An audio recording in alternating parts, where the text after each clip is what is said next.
واقعہ صرف اتنا کہ شہر کوفہ اور وہ زمانہ کہ جب اسلامی حکومت قائم، اسلامی حکومت جب بنو عباس کے خلفاء اور بنو امیہ کے خلفاء اور ترکی کی آٹومن امپائر، تو ایک ظاہری اعتبار سے تو ایک اسلام ہوتا تھا، اور اس میں یہ بھی تھا کہ یہودی اور عیسائی اور پارسی یا زرتشتی وہ اسلامی دنیا میں رہتے تھے۔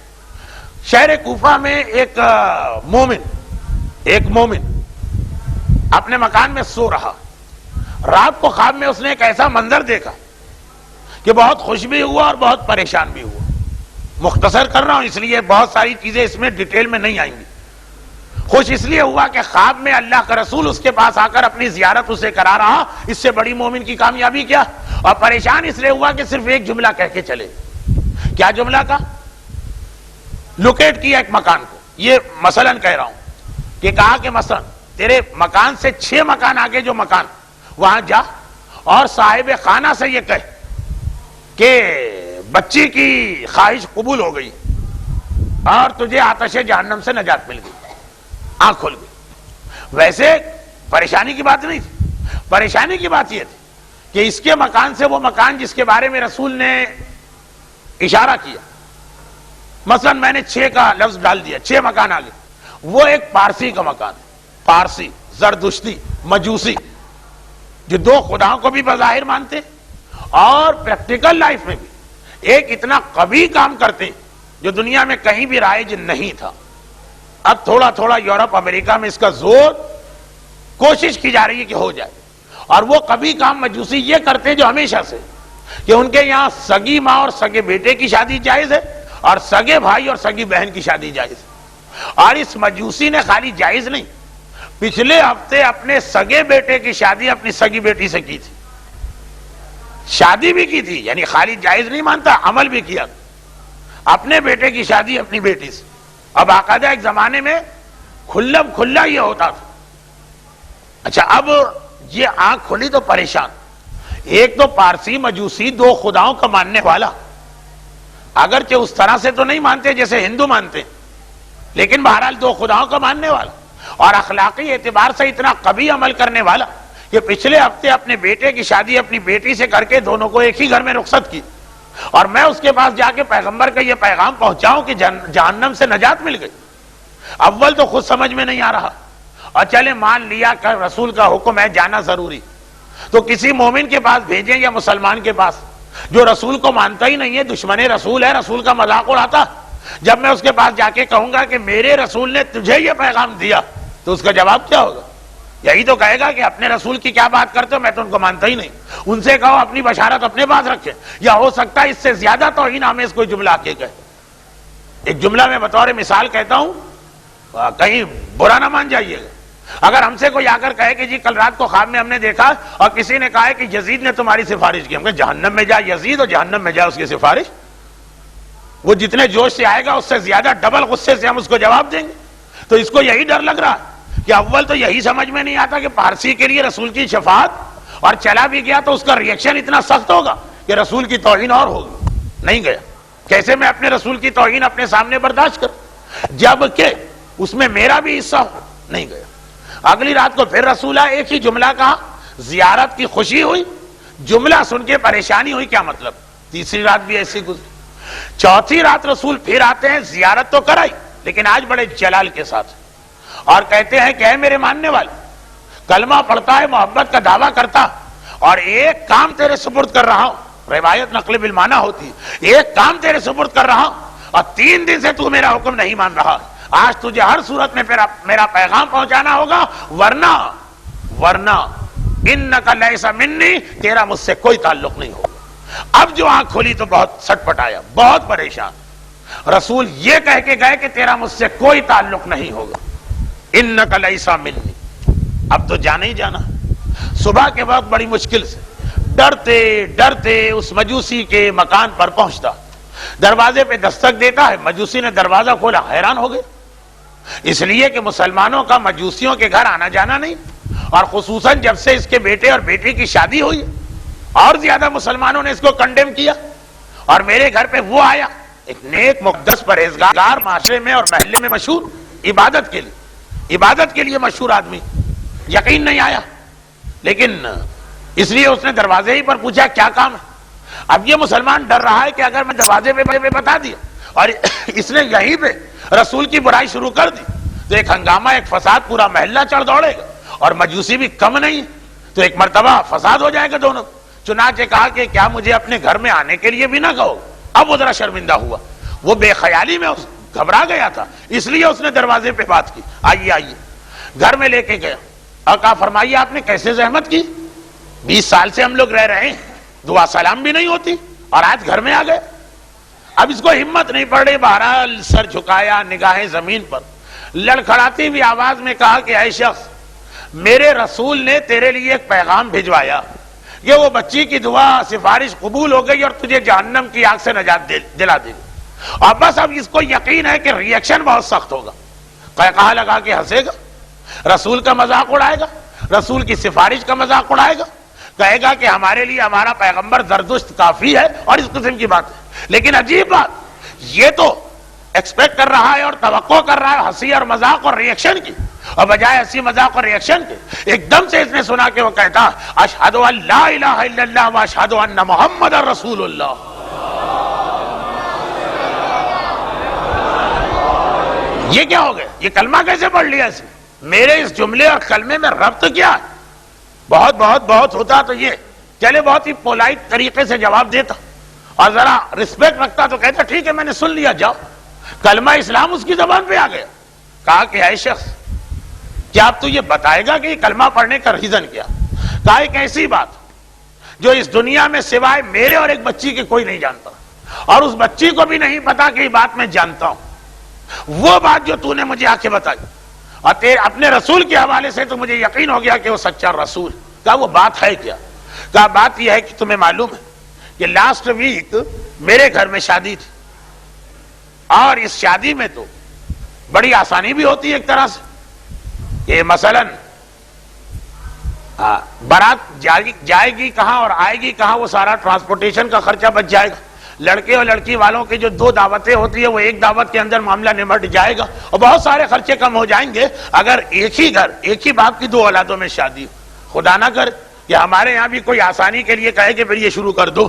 بہت سارے اور گناہوں میں تو لوگ کہتے ہیں کہ مولانا آپ کی بات صحیح، لیکن کیا کریں اس کے اندر ایڈمنسٹریٹو پرابلم بہت ہے۔ یاد آ گیا نا آپ کو؟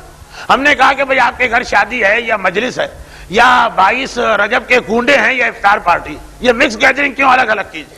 ایک جواب یہ بھی ہوتا ہے کہ مولانا پرابلم کتنے ہوتے ہیں، خرچہ ڈبل ہوتا ہے، جگہ زیادہ چاہیے ہوتی ہے، مرد اپنی عورتوں کو ڈھونڈ رہے ہوتے ہیں، عورتیں مردوں کو ڈھونڈ رہی ہوتی ہیں، تو یہ اگر گناہ ہے بھی تو اس سے سہولت کتنی ہے۔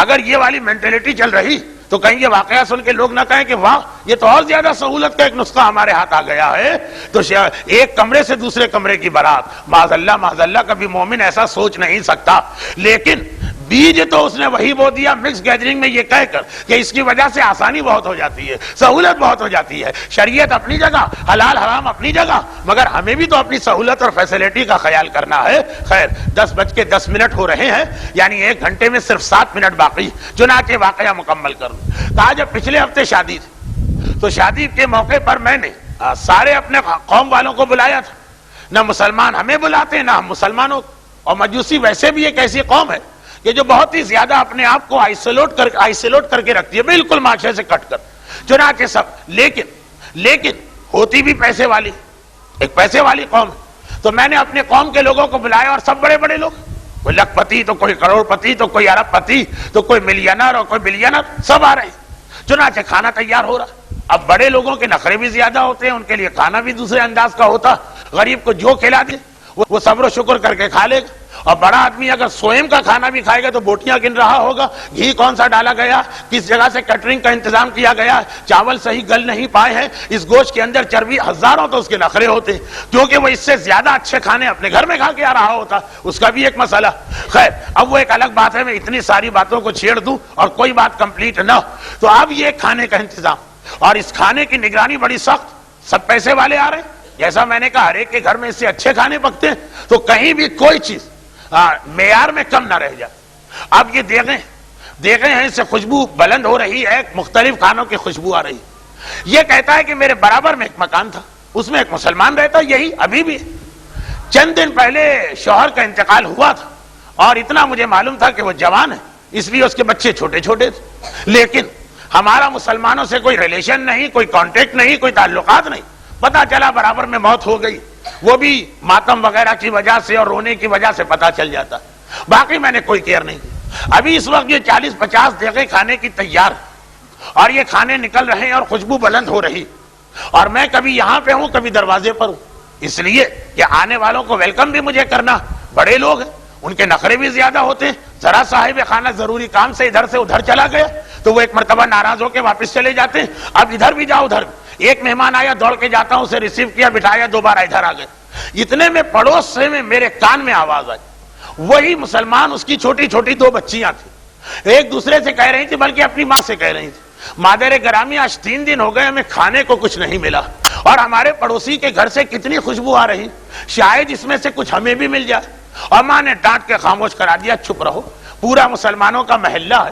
تمہارے باپ کے انتقال کے بعد 30ویں تک تو لوگ آئے، اس کے بعد سے ایک مسلمان پلٹ کے نہیں آیا کہ تم پہ گزر کیا رہی ہے، اور تم گھر میں بیٹھنے والی بیوہ، تمہارے بچوں کا کیا کھانے کا انتظام ہے. تو یہ تو دشمن خدا، دشمن رسول، دشمن اسلام، یہ ہمارا کیا خیال کرے گا؟ ایسی بات نہ کرو، وہ خدا سے دعا کرو.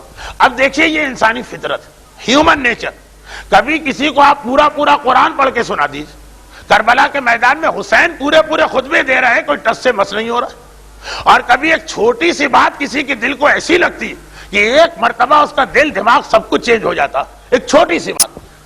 یہ کہتا کہ نارمل سرکمسٹانسز میں اتنی باتیں تو میں ہزاروں سے سنتا تھا اور نظر انداز کرتا تھا، کیونکہ پیسے والوں کے پاس مانگنے والے بھی زیادہ آتے ہیں. تو اب یہ کہتا لیکن اس وقت بس بیٹھ گئی ایک بات کہ میرے گھر میں یہ 50 60 70 جگہ تیار ہو رہی، شہر کے بہترین باورچی آئیں اور بہترین کھانے تیار کیے جا رہے ہیں، لیکن سب وہ لوگ کھائیں گے کہ جو کھانے کے بعد اس میں کیڑے نکالیں گے، کرٹیسائز کریں گے. 10 دن تک بات ہوتی رہے گی کہ میرے کھانے میں کمی کیا رہے گی. اور میرے دیوار برابر ایک مسلمان کی بچی، مسلمان نہیں، ایک چھوٹی سی بچی 3 دن سے فاقے کے عالم میں، اور ان 70 دیگوں میں سے کیا اس بچی کے لیے کتنا کھائے گی؟ 2 نہیں والے، کھانا نہیں نکل سکتا. بس کبھی بات ایسی دل کو لگتی ہے اور ایسی چبھتی ہے. بس یہ خیال دل میں آیا اور فوراً نوکر کو دوڑوا دیا کہ بازار جاؤ. کیوں؟ مسلمان باورچی کو لے کے آؤ. یہ پتا تھا کہ وہ 3 دن کے فاقے سے بھی ہے تو مسلمان نہ، مجوسی کے گھر کا کھانا نہیں کھائے گی. اور وہ باورچی آیا، میں نے اس سے کہا 2 گنا 3 گنا 4 گنا 5 گنا اجرت لے لو، جلدی یہ سارے کھانے تھوڑے کر کے تیار کر دو. پیسے پورے دیے جا رہے ہیں، ماہر باورچی ہو تو کیا دیر لگتی ہے. کھانے تیار. اب جیسے ہی کھانے تیار، میں نے کنیز کو بلایا اور کہا چلو میرے ساتھ یہ کھانے لے کر. بیٹا آیا، بابا وہ فلاں سیٹ آیا ہوا ہے جو آپ کا بہت گہرا دوست بھی ہے اور اس سے بڑے کام نکلتے ہیں. میں نے کہا جاؤ اسے تم خود ریسیو کرو. کہا وہ آپ کو پوچھ رہا؟ کہا نہیں، سو جاؤ، دیکھو میرے پاس وقت نہیں. اور ایک مرتبہ میں اس کنیز کو لے کے گھر سے نکلا اور برابر کے دروازے پہ دستک دی. وہ بیوہ جس کے دروازے پر آج تک کسی اس کے رشتہ دار نے اور آج تک کسی مومن نے اور آج تک کسی پیسے والے نے دستک نہ دی، گھبرا گئے. کون آ گیا میرے دروازے پہ؟ ایک مرتبہ دروازہ تھوڑا سا کھولا اور کہا کون ہے؟ میں نے کہا بہن میں تمہارا پڑوسی ہوں، میرے بچے اور بچی کی شادی ہوئی اور اس کے لیے میں شادی کا کھانا لے کے تمہارے پاس آیا ہوں. 3 دن کے واقعے سے بچیاں، ماں اور باپ فاقہ کریں پھر برداشت ہو جاتے ہیں، لیکن اپنی اولاد کی بھوک اور اتنی چھوٹی اولاد کی. اب ایسا لگا کہ وہ لینا بھی چاہتی. ایسے موقع پر انسان تکلف و مروت بھی نہیں کرتا اور لینا بھی نہیں چاہتی، ہیزیٹیٹ کر رہی. میں سمجھ گیا. میں نے کہا بہن یہ خیال نہ کرنا کہ یہ مجوسی کا گھر. میں نے ایک مسلمان باورچی بلایا، وہ سامنے کھڑا، سارا کھانا اس نے تیار کیا، ہم میں سے کسی کا ہاتھ نہیں لگا. اور میری کنیز یہ کھانا لے کے آ رہی. ماں چھوٹی بچیوں کو بھوک سے تڑپتے دیکھ رہی، آخر کہاں تک منع کرے. دروازہ کھولا، کنیز اندر گئی. اب یہ جو کھانے اندر گئے تو بچیاں ہوتی ہیں، کھیل کھیل میں ایک دوسرے سے کہنے لگی. ایک بچی جس کی عمر 5 سال ہوگی اپنی چھوٹی بہن جو 4 سال کی تھی اس سے کہنے لگی یہ آدمی تو کتنا اچھا نکلا. امی کہہ رہی تھی کہ یہ آدمی دشمن خدا دشمن رسول ہے، لیکن قیامت کے دن میں اپنے رسول سے کہوں گی کہ اس نے ہمارا اتنا خیال رکھا ہے، آپ اس کی سفارش کر کے اسے جہنم کی آگ سے بچا لیں. بچی نے معصومیت میں اپنی چھوٹی بہن سے اتنے ہی بھول پنے میں کہا. اب یہ مجوسی کہتا ہے بالکل وہی جملہ جو اس کی ماں نے بھی نہیں سنا. وہ کھانا سنبھالنے میں لگی ہے، اس کی بہن نے سمجھا بھی نہیں، یا اس نے کہا یا میں نے سنا. اور آج آ کر تم نے جواب کیا دیا؟ اس بچی کی سفارش قبول قبول کر لی گئی ہے اور تجھے آتش جہنم سے آزادی دلوا دی گئی. ٹھیک وہی جملہ جو اس بچی نے کہا تھا، بس میرے دل نے کہا کہ اس رسول کی سچائی میں کوئی شک نہیں ہو سکتا. پیغمبر اسلام ٹھیک ہے یہ بعد میں مسلمان ہوا، ابھی تو یہ مجوسی ہے، لیکن ایک مرتبہ اس کی سفارش و شفاعت کا انتظام کر رہے ہیں، اس لیے کہ ایک مسلمان یتیم بچی پر اس نے مہربانی کی ہے. ایک مجوسی نے اپنے سے بالکل غیر کی یتیم بچی کا خیال رکھا تو وہ اتنے بڑے رتبے پہ پہنچ گیا. اور یہاں مومن کا، اور یہاں سگے رشتہ داروں میں، اور یہاں آل محمد کے ماننے والوں، نہ یتیموں کا خیال، نہ بیواؤں کے ساتھ ہمدردی، نہ غریبوں کے حق کا احترام، حتیٰ یہ کہ رمضان میں بھی نہیں کہ جس کو واجب اس لیے کیا گیا، ون آف دا ریزن. اور بس یہاں پہ دو جملے مجھے کہنا تھے. ایک آپ سے کہنا تھا جو میں نے کہہ دیا.